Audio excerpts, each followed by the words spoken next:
Welcome to the SEI Podcast Series, a production of the Carnegie Mellon University Software Engineering Institute. The SEI is a federally funded research and development center sponsored by the U.S. Department of Defense.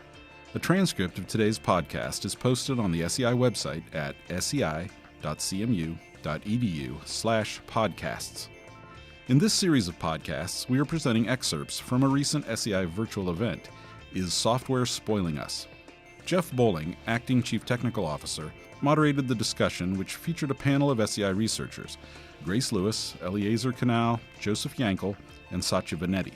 In this segment, our panel discusses technical innovations that can be applied to the Department of Defense, including improved situational awareness, human-machine interactions, artificial intelligence, machine learning, data, and continuous integration and deployments. The panel also discusses barriers to implementing these technologies. I want to start talking about how some of those technologies can help DoD and government, and maybe even why we haven't seen them helping as much. Right. What are some of those barriers and things we can do about that? And we're just kind of freeform from here. We'll go through one more round of questions and sort of freeform on ideas on how we might be able to better leverage these advances. Yeah, so all the technologies that I talked about, I see them combined in improved situational awareness, and I think that's something that the DoD could leverage all these things together. So if we talk about improved situational awareness using cloud computing, using the Internet of Things, using mobile computing, but on top of that, we introduce this concept of edge computing, where you can imagine that you have these little clouds, baby clouds, whatever you want to call them. But the idea is that you push pieces of a cloud onto these computing nodes that are in proximity of mobile devices, of IoT devices, and then now you've brought the cloud to them. They have capabilities that they can use for improved situational awareness. They have data sets that they can use. They have platforms on which IoT devices and mobile devices can load data, and that data gets sent to the cloud at some point for processing.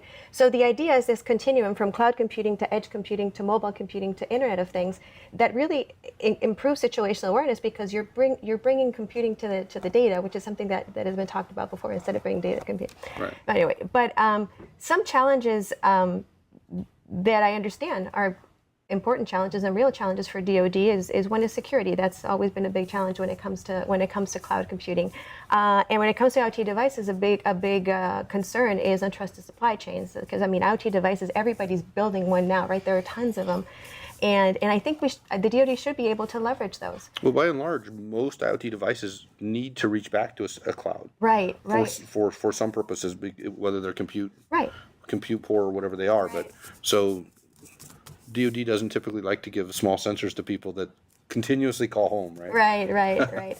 Yeah, but to address some of these concerns, a technology that is, I guess it's still emerging, but software-defined networking, software-defined security, being able to adapt security postures as things change in the network and the threat model. I think that topic is going, or that technology is going to bring a little bit, or should bring a little bit of relief to DoD, especially when it comes to improving situational awareness at the edge. Another challenge that DoD deals with, especially at the edge, that my smart grocery list doesn't deal with, is operation in DIL environments, disconnected, intermittent, limited. Of course, if you want to have data flowing back and forth, it's not always possible, right? So technologies that we can leverage there are, delay tolerant network. I know, Jeff, that's a topic that you like a lot. Yep. But name data networking too. I'm bullish on name data networking now. That's right. I'll let you introduce that one. But delay tolerant networking to be able to deal with periods of poor connections, and intelligent data sharing where we know what to share, when to share, and to whom. So we're not just spreading data all over the place. Intelligent routing, being able to use each other to be able to send data from point A to point B, and being able to leverage maybe data that is available at the network level to do that.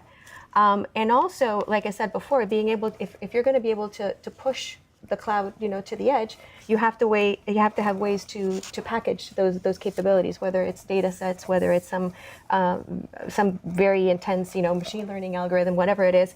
But being able to package those and being able to imagine having a repository of containers, a repository of virtual machines that have these capabilities, and being able to push them out to the edge, whether it's on demand because I'm at the edge and I need this capability, or whether it's pre-provision. If you know you're going to be in a situation where you're not going to have connectivity, being able to go to a central repository and say, I want to put this on my edge node, and being able to take it out there. So the ways that in which I think the DoD could leverage a lot of the technologies that I talked about would be improved situational awareness, especially at the edge. Thanks. Satya, actually, talking about packaging the components in smart ways,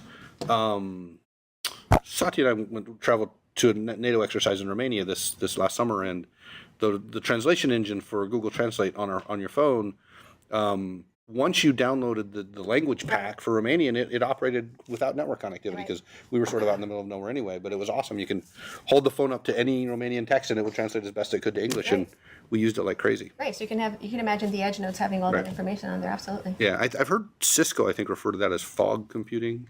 Everybody's got their own name, right? Cloudlets, fog. There's dew computing now. Is there dew computing? There is dew computing. It's a little wetter than fog computing. Exactly. But everybody. But in the end, it's more or less the same. It's being able to be able to be closer to the. You push the compute to the edge. Right. Yeah, I've read that, like, the instrumentation on modern jet engines creates terabytes of data per flight hour. Imagine that. And you just can't move that data to the cloud or to the compute. You've got to move the compute to the data. Right. Yeah. So, okay, we're going to go to Satya then and talk again about the technologies that have enabled some of the neat civilian and commercial applications, and how we might then start to use some of those in DoD or benefit from some of those in DoD. Yeah, so I think there's already lots of human-machine teaming going on in the DoD. So on the left-hand side, that's called Big Dog, and it's a robotic pack mule. And on the right-hand side, you have a loyal wingman. So it's the swarm of flying agents which are autonomous, but there's an F-35 in the middle, which has just one human in it. So it's already using a lot of human-machine teaming. And what we really need is for humans to trust machines, but also machines to trust humans. And that's how you build the rapport between humans and machines. So if machines should trust humans, machines should understand them, be able to predict what they're thinking, and that's why we need machine emotional intelligence in the DoD. But I think some of the factors that are actually coming in the way is, of course, the big moral issues and the ethics issues. So if the machine can, collect all this data about me without my sort of knowledge, how will that data be used? And am I always under surveillance? And bias sometimes creeps in, and if you use machine learning and deep learning, sometimes it's a black box and you don't know what's going on. And there's these instances where it was trained only on a certain race of people, and when they then used black people, it just the whole algorithm just failed. So there's this big mistrust about ethics and how it's going to be used. But also I think that the DoD needs to become more human-centric in their approach and thinking. So it's it's always been about the tech, but now we need to think about humans and how humans and machines interact together. So we really need to bring in the human element. And so I think there's this thing called the third offset strategy, where it talks about human-machine teaming and how humans are very, very tenets. Yeah, one of the major tenets of third. Exactly, and it's like the one secret sauce. Like it's our people are our secret, and nobody can steal them from us. And so it's important to actually recognize that humans are an important part of that equation, and make humans and machines work together better. Yeah, I heard one of the senior Army leaders say at a conference that as we do pursue human-machine teaming, if we replace humans with machines, that 1 + 1 has to be greater than 2, which sounds like a little buzzword, but really what the point is we don't want 1-for-1 capability replacement with if we take a soldier out of harm's way and put a machine there to team with somebody else. That combination needs to be far more capable, far more lethal than the two soldiers were before that. So exactly, I think humans and machines together can achieve greater things than just the human or just the machine, because each of them sort of augments the other one. What's this? You've got that example about the chess playing. Yeah. So so this whole thing when Gary Kasparov, who was the reigning chess champion, and this was 20 years ago, he was beaten by Deep Blue, and it was actually like when actually people started getting very worried about machines replacing humans, and so at that time what happened was people just had this big mistrust about machines. And then 8 years later, there was this whole new, it was this freestyle chess tournament that was arranged by Garry Kasparov, where we could have teams of just humans or just machines or hybrids of humans and machines. And guess who won that tournament? So, it wasn't like a machine. It wasn't a human. It was a team of relatively weak humans and weak machines, but they had a really good process. And that's really, I think, a very powerful result, because it shows that that the actual sum can be actually greater than each of the parts together. And that's very important, I think, for us to understand that it's not actually machines replacing us, it's us working with machines to achieve greater things. I like to think about intelligence augmentation and not AI, which is artificial intelligence. So we actually use machines to augment our intelligence. And that's how I like to think about that. Yeah, I'm a terminal optimist, and so Me I hate too. looking at the downside. That's why the title for today's panel was "Is software spoiling us?" Not "Why is software so terrible?" Right? Yeah. So, and I too like the intelligence augmentation. I've already outsourced my memory to my cell phone. Seriously, I I don't. think all of us have. Well, my daughter gives me a hard time. She's like, "Dad, what's my cell phone number?" I'm like, "I don't know." I just click on your face, and then it calls you. So I don't know how to spell anymore because there's autocorrect all the time. And I don't think that's a bad thing. I actually Right. think it's a good thing, because now I can think about bigger and better things. I can be more creative about other things. Yeah. So All right, Ellie, we're going to jump to you. Same thing. So some of the enabling technologies. How might we better help enable and empower DoD and the government to help benefit from some of those things? So, a lot of what we've been saying earlier so far has already kind of touched a lot on the different AI aspects. Just to highlight maybe one or two other ones.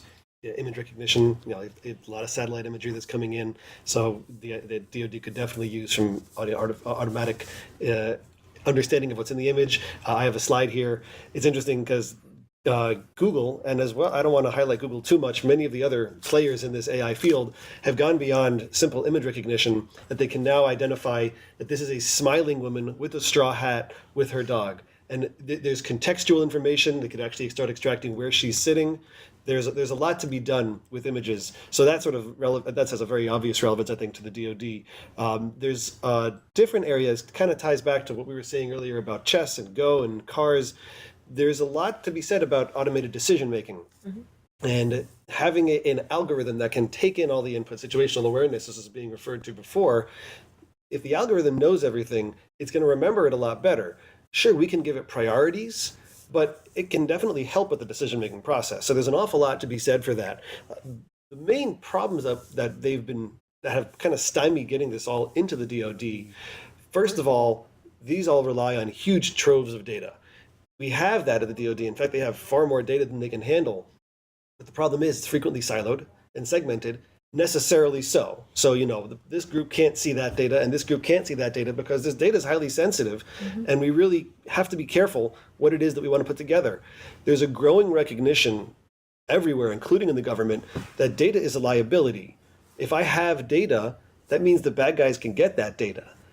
So the only way to not let them get it is to not have it. Yeah, but really the flip side is the most true, right? Data is not a liability. Data is the lifeblood of modern corporations, modern capability. It's and actually cultivating and curating that data properly is a new, just immense discipline that we need to get better at. It's simultaneously the fuel of all this magic, and it's the source of so many problems. And figuring out how to properly manage that is a risk balance that a lot of areas, including the government, is still trying to figure out. In particular, if I have a certain amount of data, what's now being recognized, the government has always known, I like those example, I think of one of the Tom Clancy novels, that some analyst figured out that there was an attack happening because he saw that there was an upsurge in the amount of pizza ordered. Sure, yeah. What do they call it? The dominoes effect or something? Yeah. Exactly. So that's a very well-known example. But when you have a lot of data, there's a lot of small clues, and the metadata leakage becomes very big. You were talking before about downloading the language pack to figure that out. Well, all of a sudden, if you're using Google's algorithm, Google knows that you just downloaded the language pack. Right, and they know where I am. If you're on the cloud and you're not using it on your computer, they may actually know what you're interpreting. So there's a lot of risks, and the government is still trying to figure out how to get past this. A lot of what we were saying about the fog and the edge, that's starting to solve that, and it's finally starting to make its way into DoD systems. Yeah, somebody at this conference a long time ago told me applications age like fish and data ages like fine wine. Meaning that the data is the important thing to persist. Yes. And applications come and go, analytics come and go. Yes. But if we preserve that data, Very much so. yeah, interesting. You know, what was Scott McNeely, the former CEO of Sun, way back in late 80s, early 90s, he basically said, privacy's dead. Get over it. You know, that maybe we should just, and I think the younger generation has a very different concept of Absolutely. concept of privacy. I mean, I look at my daughters and the things that they're willing to Snapchat and Instagram about, and yeah. There was a very interesting talk at a conference a year plus change ago where they showed that an Android phone with 0 permissions. So you have granted it the ability to do nothing. Just by you walking around can figure out what city you're in, because it'll map the path of your walking using the gyroscope to known maps of known cities. Wow. And figure out where you are. No permissions whatsoever, and it can do location tracking. And once it has location tracking, it can find out where your house is, which stores you shop at. It's a scary amount of metadata leakage. Yeah, so you just got to learn to ignore Just got to learn to be careful. Just hope for the best. Privacy. Let's just trust everybody again. No. All right, so Joe, let's go to you. Same question on this round. The technologies that like helped with healthcare.gov, because you jumped in and actually really did highlight an area where modern software development practices really did help the government achieve capability more effectively than they could, which, like you said, led to the formation of Defense Digital Service and some of those other things that are going on now. Pulling on that thread a little more, what are some examples of how we might be able to better take those technologies to benefit the government and DoD? We just need to start to use them. We see our big successes. If you talked about Amazons and Googles, one thing they do well is they put out a new product multiple times a day. Sure. Right? It's continuous release. Yeah. Continuous integration, continuous deployment. It's quite unbelievable. It is unique often to web presences, right? Where I need 20 new updates. But what happens is incredible. You know, I have a developer somewhere committing code, and I have enough automation in the system to know that my security's good, my code works. Everything's been done, so I know this can go live. Massive amounts of automated tasks. Massive amounts. Which we really have ignored a lot in DoD and government. We ignore a lot of security. Security is mostly a concern after something bad happens. Right. It's a way to place blame. Right. We want to spend money once we've lost some big money. We want attribution. We don't. Yeah. What we want to do is we want to bring all the stakeholders in a project together. We want to change acquisition. We want to say, if this is what we're trying to build, or this is the product we want, if this is software, I need everyone here. I need some business folks. I need security professionals to talk about the implications at the beginning of my stages. Right? I need testers to talk about what has to happen. I need the operations team, IT operations, and the operators often, which are the end users, to have some say in this process from the very beginning, and to be included throughout the development.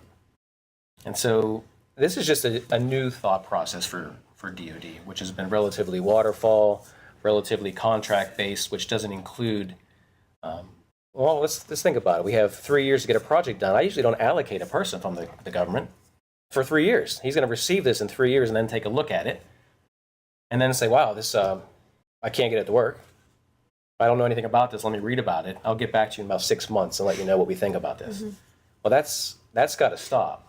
We need them to be involved early. I need provide people and personnel in the beginning to receive this. One thing we want to push is early prototype. And so what I want is the hello world version of an application delivered in a production-like environment very early. That way everyone has a chance to look at this, to talk about security implications, to talk about patching, to talk about supply chain. We can do threat modeling very early. We can catch things. We have a better chance of catching things. We have monitoring. You do all the things that you tack on later. And in lieu of bad requirement gathering or old requirement gathering, this allows me to be iterative and change things. You often don't know what you want till you see it. Right. That's commonly true. Is that and the first release is never the best, never right on target. And if you iterate, the other thing I find is if you iterate more often, you're taking your risk in smaller bites, right? Rather than multi-years of risk. And then at the end of that, if you haven't achieved the goal, you can't scrap the system because you're already hundreds of millions or billions of dollars into it. So now you got to figure out how to fix it. Thank you for joining us. Links to resources mentioned in this podcast are available in our transcript. The complete webinar, Is Software Spoiling Us?, is available in its entirety on the SEI's YouTube channel. This podcast is available on the SEI website at sei.cmu.edu/podcasts and on Carnegie Mellon University's iTunes U site and the SEI's YouTube channel. As always, if you have any questions, please don't hesitate to email us at info@sei.cmu.edu. Thank you.